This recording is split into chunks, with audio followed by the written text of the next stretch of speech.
Facebook live में आप लोगों का स्वागत है। कल हमने बात जहां खत्म की थी, दिमागी गुलामी का जो पूरा का पूरा तंत्र मीडिया और दूसरे माध्यमों के जरिए जो विकसित किया गया है, उसकी हम थोड़ा पढ़ते हैं और उसकी जड़ों को जानने की कोशिश कर रहे हैं कि आखिरकार ये तंत्र किन उसूलों, किन नियमों, किस तरीके से काम कर रहा है। सतह पर देखने पर लगेगा कि यहां जो लोग काम कर रहे हैं मीडिया में, जो लोग चीजें निर्मित कर रहे हैं, प्रचार कर रहे हैं, टेलीविजन में एंकरिंग कर रहे हैं या और दूसरे लोग, वे सारे के सारे लोग ओरिजिनल इंडियन है और एकदम उनके रग रग में इंडिया बसा हुआ है। दिलचस्प है ये। अगर आप एक ब्रॉडर पर्सपेक्टिव में देखें, इंडिया में 3 तरह का मीडिया है मोटे तौर पर। एक मीडिया वह है जिसे मैं अपनी तरफ से कंजर्वेटिव या अनुदार मीडिया कहता हूं। मैं उसे गोदी मीडिया कहने के पक्ष में नहीं हूं या मोदी मीडिया कहने के पक्ष में नहीं हूं। दूसरा वह मीडिया है जो कि लिबरल है और वामपंथी झुकाव रखता है।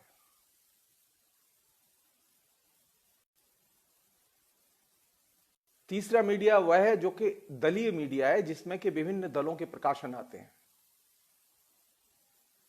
चौथा मीडिया वह भी है जो कि साहित्यिक मीडिया है, जिसमें कि लिटरेरी मैगजीन्स वगैरह आती हैं। ये मोटे तौर पर मीडिया की 4 बड़ी कैटेगरी प्रचलन में हैं। सिर्फ एक तरह का मीडिया नहीं है। अगर किसी को ये लगे कि हिंदुस्तान में एक ही तरह का मीडिया है तो ये गलतफहमी है। एक तरह का मीडिया नहीं है हिंदुस्तान में। ये 4 तरह के मीडिया के रूप मोटे तौर पर प्रचलन में हैं।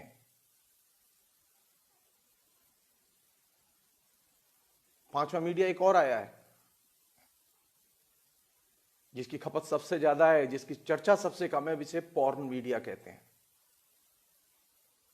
तो अगर आप मोटे तौर पर देखें तो हिंदुस्तान के जो दिमाग को बांधने में, हिंदुस्तान के दिमाग के पूरे तंत्र को नियंत्रित करने में ये 5 तरह के मीडिया के रूप महत्वपूर्ण भूमिका अदा कर रहे हैं। इनमें प्रभुत्व किसका है? इनमें निश्चित तौर पर जो कंजर्वेटिव मीडिया है, अनुदार मीडिया है, उसका प्रभुत्व है। अनुदार मीडिया जो है वो अभी जिसे कहें शिखर पर है, अपने प्रचार के शिखर पर है। और इस अनुदार मीडिया की जो लेयर हैं वो अनेक लेयर हैं, मतलब उसकी एक लेयर नहीं है। उसकी तमिलनाडु में जो लेयर है, तमिलनाडु में जो स्तर है, उसका आंध्रा में जो स्तर है, उसका बिहार में जो स्तर है, उसका गुजरात में जो स्तर है, वो एक जैसा नहीं है। उसका असम में जो स्तर है वो हिंदी भाषी क्षेत्र में नहीं है, जो बंगाल में स्तर है वो हिंदी भाषी क्षेत्र में नहीं है। इसलिए ये जो अनुदार मीडिया है उसके भी अलग अलग लेयर हैं, अलग अलग रंगतें हैं, लेकिन उसकी एक चीज कॉमन है कि वह अनुदार है, कंजर्वेटिव है।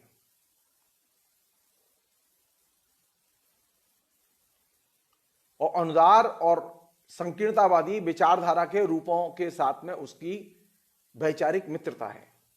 यह उसकी एक सामान्य विशेषता है जिसके जरिए वो समूचे समाज को रेगुलेट करने में, उसके विचारों को नियंत्रित करने में केंद्रीय भूमिका अदा करता है।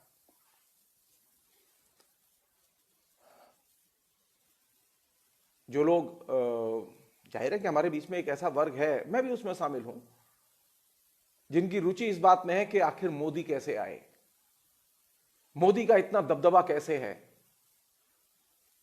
मोदी को इतनी ताकत मीडिया में कैसे मिली।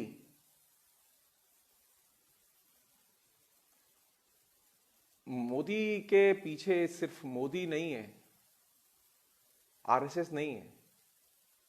आप सोच रहे हो खाली हिंदुत्व के विचार से मोदी जो है महान बन गए हैं, ऐसा नहीं है। जो मीडिया पढ़ते पढ़ाते हैं वे हो सकता है जानते हो, और जो लोग नहीं पढ़ते पढ़ाते हैं वे लोग जान लें। रॉजर एलिस नाम के एक अमेरिकी मीडिया दादा गुरु, जो रूपक मड्रोक के न्यूज कॉर्पोरेशन फॉक्स मीडिया के एकदम icon, top brass,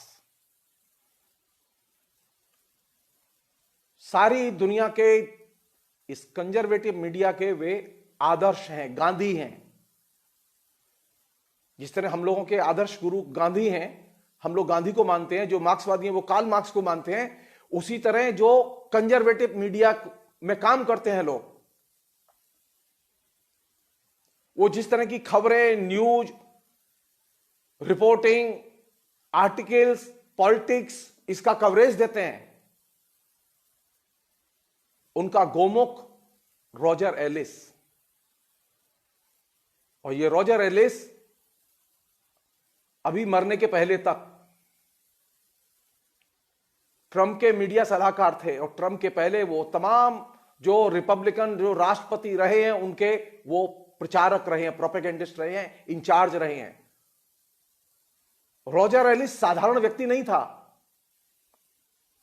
Roger Alice के एकदम कदमों पर हमारा जो मीडिया है वो चल रहा है, और खासतौर पर कंजर्वेटिव मीडिया चल रहा है। माओ एक बात कहते थे कि जब आप किसी विचार पर बात करें तो पता करें कि आखिर विचार आते कहां से हैं। ये मोदी को महान सिद्ध करने का विचार आया कहां से, उसका गोमुख कहां है, वे कौन से मीडिया के उपकरण और कौन से मीडिया की स्ट्रेटेजी या रणनीतियां अपनाई गई प्रोपेगेंडा के लिए, जिसकी वजह से आज पूरा देश मोदी मोदी मोदी कर रहा है। तो जो लोग गोदी मीडिया कर रहे हैं, वे लोग रॉजर एलिस को सीरियसली पढ़ें और रॉजर एलिस के बारे में सीरियसली जनता को शिक्षित करें। मोदी पर हमले करके मोदी को नंगा नहीं कर सकते। अंतोनियो ग्राम्सी ने एक बहुत महत्वपूर्ण बात कही थी, जिसको कि हम हमेशा याद रखते हैं और याद रखना चाहिए। अंतोनियो ग्राम्सी ने कहा था कि अगर जब युद्ध के मैदान में दुश्मन की सेनाओं पर हमला करना हो तो उसके कमजोर हिस्से पर हमला करो, और जब विचारों की दुनिया में दुश्मन के ऊपर हमला करना हो तो उसके सबसे ताकतवर रूप पर हमला करो। अगर हिंदुस्तान में कंजर्वेटिव मीडिया को या गोदी मीडिया को आउट करना है तो रॉजर एलिस और उसके विचारों पर हमले करो, जनता को बताओ, मीडिया को शिक्षित करो। हमारा ये दुर्भाग्य है कि हमारे यहां मीडिया तो है, मीडिया से कमाई भी है, अरबों खरबों रुपए की कमाई है मीडिया की, लेकिन मीडिया के बारे में कोई गंभीर रिसर्च नहीं है।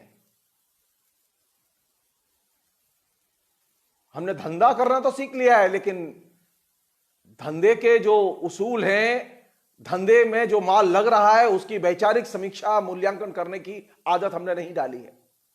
हम अधिक से अधिक करते क्या है कि हमने एक टॉक शो कर लिया, उसमें योगेंद्र यादव को बुला लिया, उसमें शेखर गुप्ता को बुला लिया, उसमें प्रणव राय को बुला लिया, उसमें विनोद दुआ को बुला लिया, उसमें और ऐसे ही लोग सब बुला लिए और बैठ गए और बता दिया, और काम खत्म हो गया कि हां हमने सिलटा लिया। और अधिक से अधिक कुछ हुआ तो कुछ जो मार्केटिंग करने वाली कंपनियां, उनसे मार्केटिंग सर्वे करा लिए, या ओपिनियन पोल करने वाली कंपनियां, उनसे सर्वे करा लिया और उन्होंने सतही कुछ हमें मूल्यांकन करके दे दिए। आपको जान के आश्चर्य होगा, हिंदुस्तान में अभी भी 70 साल हो गए, हमारे पास ऐसी रिसर्च नहीं है जो एकदम समग्रता में मीडिया के कवरेज को लेकर, खबरों के प्रवाह को लेकर की गई हो, जिसमें लाखों हजारों समाचारों की समीक्षा शामिल हो।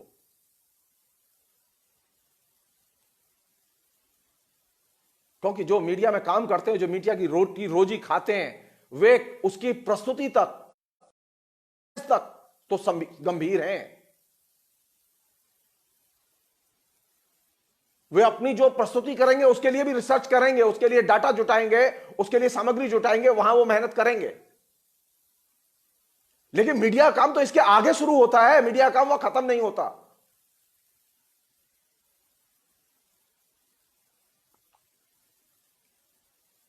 रॉजर एलिस दादा गुरु है कंजर्वेटिव मीडिया का। कंजर्वेटिव मीडिया के जितने भी रूप हैं, नरेंद्र मोदी ने पिछले 6 साल में जो अपने कैंपेन के लिए स्ट्रेटेजी एडॉप्ट की, उस एडॉप्ट की गई स्ट्रेटेजी के सारे मंत्र रॉजर एलिस से लिए गए। और रॉजर एलिस से कैसे लिए गए, इनकी समीक्षा मैं किसी समय बाद में करूंगा। मैं सिर्फ ये बात रेफरेंस के लिए बता रहा हूं कि आप लोग खोजें और पढ़ें। रॉजर एलिस की किताबें इंटरनेट पर और दूसरी जगह अवेलेबल हैं। मैं उन शिक्षकों में से नहीं हूं जो चीजें छुपाते हैं और सिर्फ चुनिंदा लोगों को बताते हैं। नहीं, मैं इसमें विश्वास ज्यादा करता हूं कि जो मैं जानता हूं, जो मेरी नॉलेज में है, उसे सबको बता दो। पूरी जनता को हक है ये जानने का।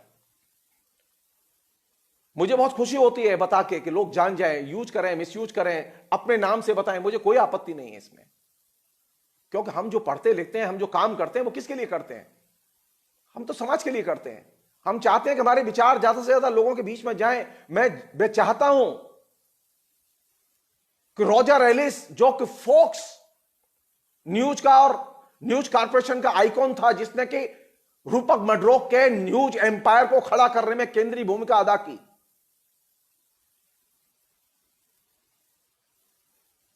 उस रॉजर एलिस के बारे में विस्तार से लोग लिखें और बताएं और समीक्षा करें।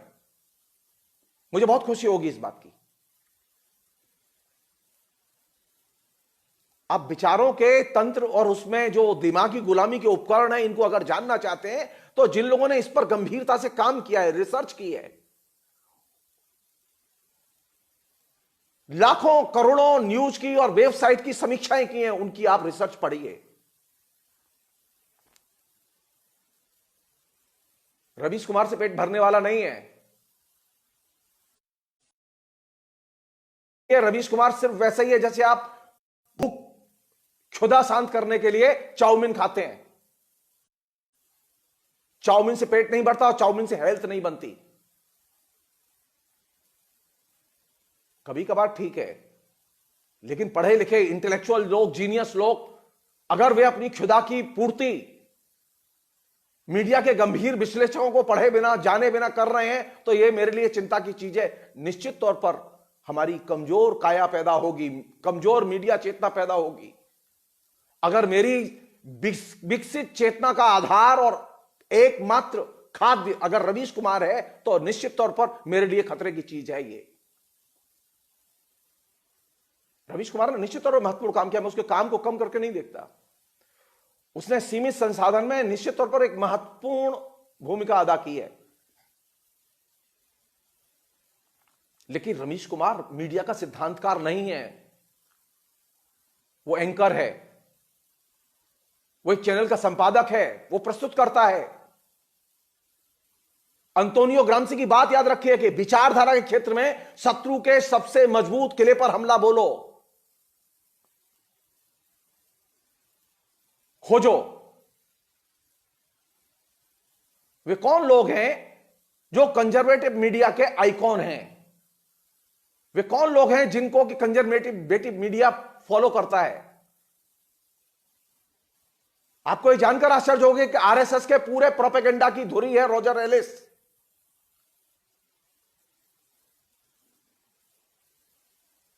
वो कैसे है, इसकी चर्चा बाद में करूंगा। मैं फिर कह रहा हूं आपसे कि हमें जब दिमागी नियंत्रण के पूरे तंत्र की समीक्षा करनी है, मीमांसा करनी है, तो हमें उसके गंभीर जो अध्येता हैं उनके ऊपर बात करनी होगी।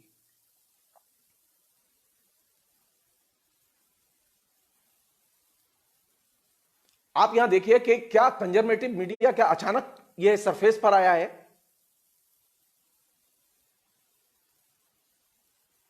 क्या पहले नहीं था? क्या अचानक ऐसा हो रहा है कि खबरों का नियंत्रण किया जा रहा है और एक ही दिशा में खबरों को फेंका जा रहा है? नहीं, पहले भी था, पहले भी था।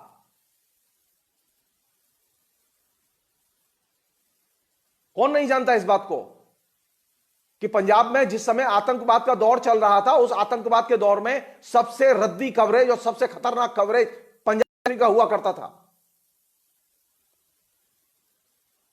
एक जमाने में प्रेस काउंसिल ने अपनी फाइंडिंग में लिखा कि अगर पंजाब में आतंकवाद को खत्म करना है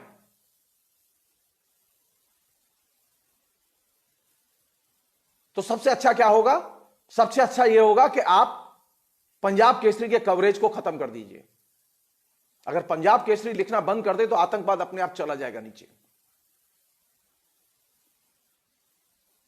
संयोग की बात थी कि आतंकवाद के दौर में सबसे ज्यादा क्षति भी पंजाब केसरी की हुई और सबसे क्रिमिनल रिपोर्टिंग, सबसे खराब रिपोर्टिंग किसने की? पंजाब केसरी ने।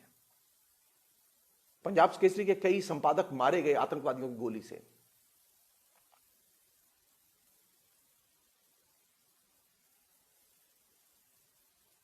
हमारे यहां जब रिजर्वेशन और एंटी रिजर्वेशन एजिटेशन चला 78 79 में, मीडिया किसकी तरफ था?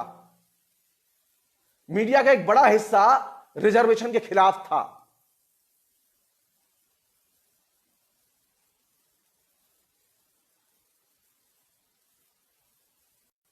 हिंदुस्तान में अधिकतर पृथकतावादी आंदोलनों के पॉपुलिज्म के साथ में स्थानीय या क्षेत्रीय मीडिया ने सक्रिय भूमिका अदा की है, उनके प्रचारक की।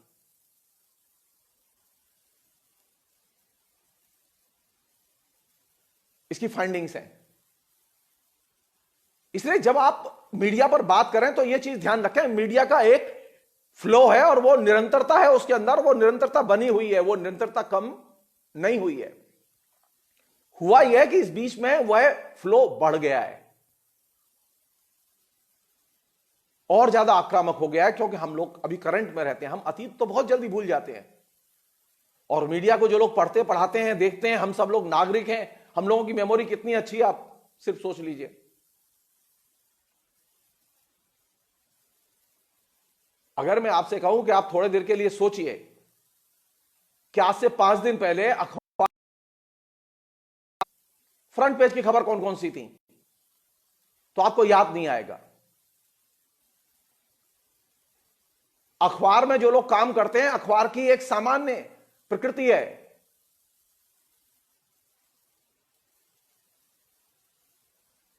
क्या आप उसे याद नहीं रख सकते? स्मृति में नहीं रहेगा वो। याद करके बता दीजिए आप। तो मीडिया पर बात करते समय, मीडिया पर लिखते समय हमें यह जानना होगा कि हर मीडियम की अपनी एक खास विशेषता है, जिसके तहत वहां खबरें सजाई संवारी और रखी जाती हैं और वहां परफॉर्मेंस दिखाई जाती है।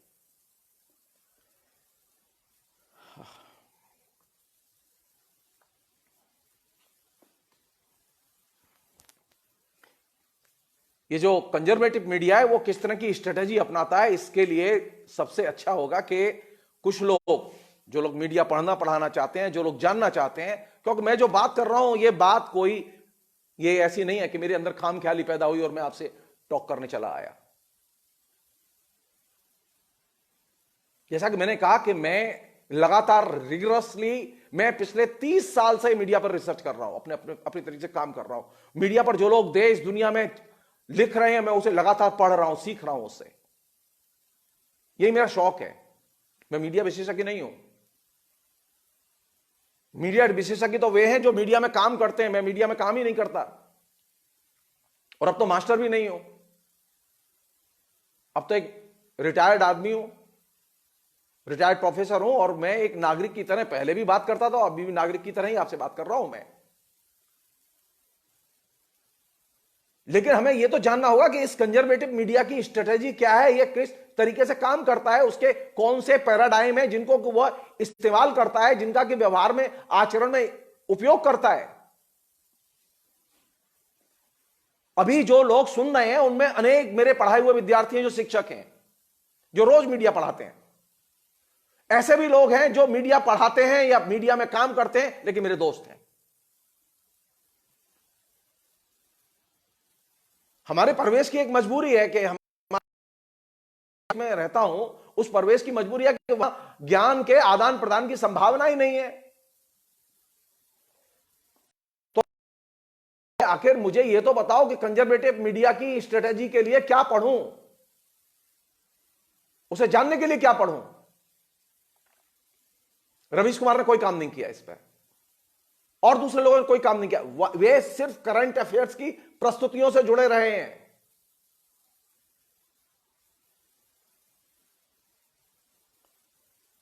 एक महिला है कैथरीन टेलर, उनकी एक किताब है brain washing, the science of thought control, और यह किताब विस्तार से इस कंजर्वेटिव मीडिया के जरिए किस तरह से आपके विचारों का नियंत्रण किया जाता है उसकी चर्चा करती है, उसके लेयर खोलती है।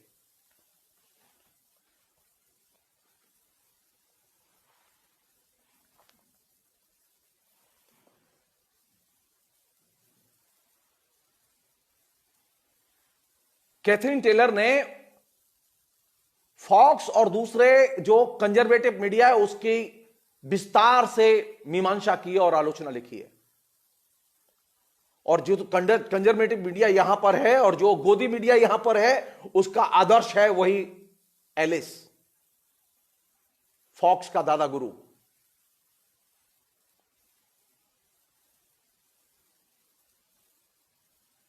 क्या करता है कंजर्वेटिव मीडिया? उसके कौन से उपकरण है जिनका को वह अपनी हर खबर में, हर प्रस्तुति में इस्तेमाल करता है?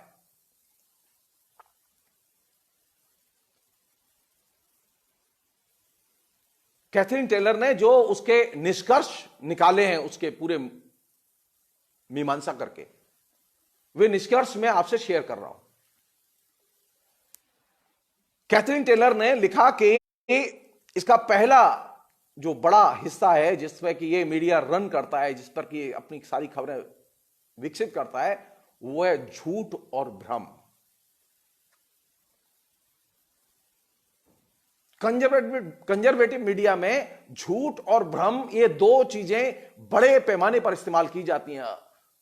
विभिन्न प्रस्तुतियों में उनके तरीके हैं अलग अलग, लेकिन वो इस्तेमाल की जाती हैं। दूसरे उसके जो प्रस्तुतियां हैं कंजर्वेटिव मीडिया की, जो कि हमारे बीच में है, आप उठाइए किसी भी कंजर्वेटिव मीडिया को, आपको उसमें वो चीज मिल जाएगी। वहां खबरें जो है वो आरोप और सामाजिक विभाजन, इसके पैराडाइम में तैयार होकर आती हैं। अभी जो हाल फिलहाल में जो चल रहा है कोरोना वायरस, समस्या है वायरस की, लेकिन कंजर्वेटिव मीडिया ने उसे हिंदू मुसलमान की समस्या बना दिया है। कंजर्वेटिव मीडिया ने इसे आरोप प्रत्यारोप की समस्या बना दिया है।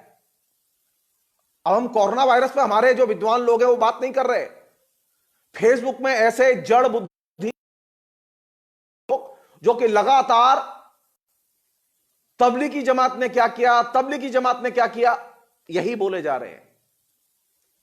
यही तो कंजर्वेटिव मीडिया की, ये कैथरीन टेलर ने यही तो रणनीति बताई कि वहां जब भी कोई खबर आती है तो वो विभाजन के पैराडाइम में निर्मित होकर तैयार करके पेश की जाती है। और इस सिस्टम का विकास सबसे पहले किसने किया? सबसे पहले फॉक्स और उससे जुड़े हुए कंजर्वेटिव मीडिया ने। भारत का मीडिया तो उस झूठी सामग्री को लगातार अपने तरीके से परोस रहा है। इसके पास में ओरिजिनल थिंकिंग नहीं है।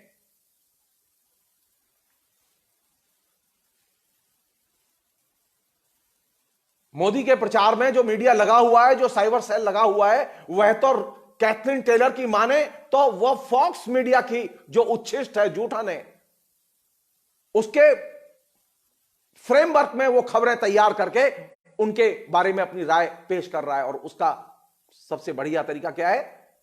आरोप प्रत्यारोप की भाषा में खबर को कन्वर्ट करो, सामाजिक विभाजन के पैराडाइम में खबर को कन्वर्ट करो, भय और झूठ के पैराडाइम में खबर को कन्वर्ट करो। तीसरी एक चीज,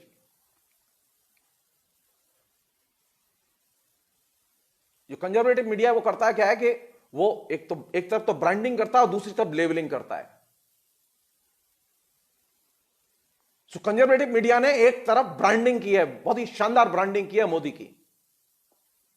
पीएम मोदी की जैसी ब्रांडिंग हुई है, ऐसी ब्रांडिंग पिछले 70 साल में किसी भी प्रधानमंत्री की नहीं हुई है। यह बात स्पष्ट तौर पर हम कहना चाहते हैं, क्योंकि वहां कंजर्वेटिव मीडिया का जो उसूल है उनका सख्ती से पालन किया है। एक तरफ ब्रांडिंग होगी और दूसरी तरफ लेबलिंग होगी। जो विपक्ष है,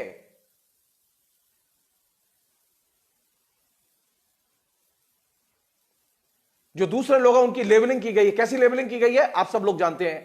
अर्बन नक्सल, जेएनयू वाले देशद्रोही, वामपंथी देशद्रोही, ये जो लेबलिंग है, यानी ब्रांडिंग और लेबलिंग, ये दोनों एक ही सिक्के के दो पहलू हैं, ये एक ही साथ चलती है।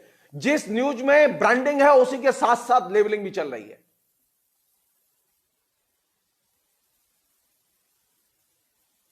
और चौथी चीज जो बहुत इंपॉर्टेंट चीज है, कंजर्वेटिव मीडिया अच्छी सुसंस्कृत भाषा का इस्तेमाल नहीं करता, बल्कि वह घटिया और निम्न स्तरीय भाषा का इस्तेमाल करता है।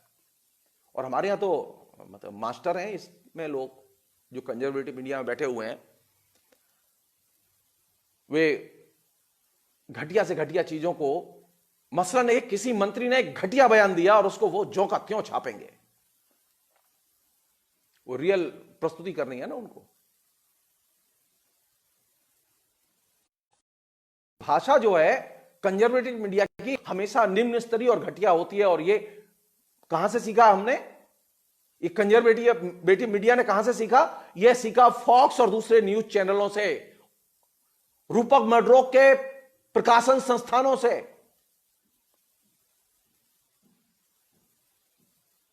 खबरें एक और भी पैराडाइम में तैयार करके बेचता है वो कंजर्वेटिव मीडिया, जिसके कि हम लोग अभ्यस्त बन चुके हैं। अब हर खबर भय और आतंक के पैराडाइम में तैयार होकर आती है। कश्मीर में कुछ होगा तो पूरा फियर, एकदम पूरे देश में एक आंधी तैयार की जाएगी कि भयानक हमला होने वाला है। सामान्य सा सीज फायर होगा, लेकिन वह ऐसे पेश किया जाएगा कि पाकिस्तान अब 24 घंटे में कभी भी हमला कर सकता है।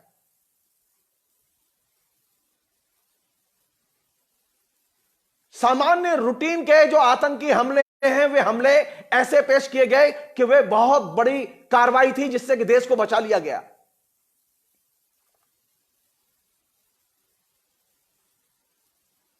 किसी भी व्यक्ति को आपने पिकअप किया, पुलिस ने संदेह में पिकअप किया, बंद किया, और पूरे देश में, और खासतौर पर 26 जनवरी और 15 अगस्त के समय, तो यह बात जरूर आएगी कि वे सत्ता का तख्ता पलट करने की कोशिश कर रहे थे। वे प्रधानमंत्री की हत्या करने की साजिश कर रहे थे, वे कहीं दंगे की साजिश कर रहे थे, वे कहीं आतंकी हमले की साजिश कर रहे थे, वगैरह वगैरह। कैथरीन टेलर ने यह भी लिखा कि ये जो कंजर्वेटिव मीडिया है, इसकी एक और विशेषता है। वो क्या है? अपमान करना और जलील करना। वहां जो कुछ खबरें लिखी जाती हैं, जिनके बारे में लिखी जाती हैं, खासतौर पर जो लिबरल है, लेफ्ट है, सेक्युलर है, उसका अपमान करना, उसे जलील करना, और यह जलील और अपमान करने के फ्लो को अहर्निश बनाए रखना।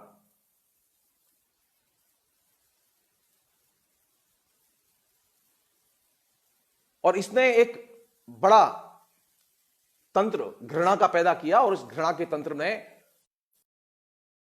कि हम सारे लोग परेशान हैं, समझ नहीं पा रहे हैं, हम समझ नहीं पा रहे हैं कि कैसे इस तंत्र को तोड़ें। कैथरीन टेलर ने जो ये 5 महत्वपूर्ण बिंदु रेखांकित किए कंजर्वेटिव मीडिया के, वे बिंदु मेरे लिए बहुत महत्वपूर्ण है और आपके लिए भी बहुत महत्वपूर्ण है। क्यों? कंजर्वेटिव मीडिया को पढ़ने के लिए, उसके बारे में समझ बनाने के लिए यह जरूरी है कि हमारे पास में थॉरो स्टडी हो, रिसर्च हो।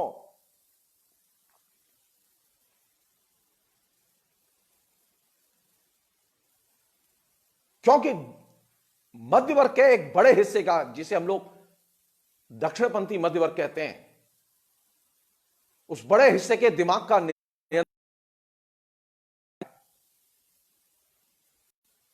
उस उसकी कौन सी और दूसरी चीजें हैं, इस कंजर्वेटिव मीडिया की और कौन सी महत्वपूर्ण चीजें हैं जो समाज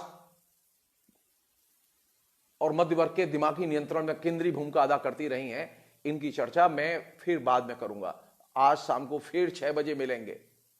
फिलहाल इतना ही। बहुत बहुत शुक्रिया। Thank you.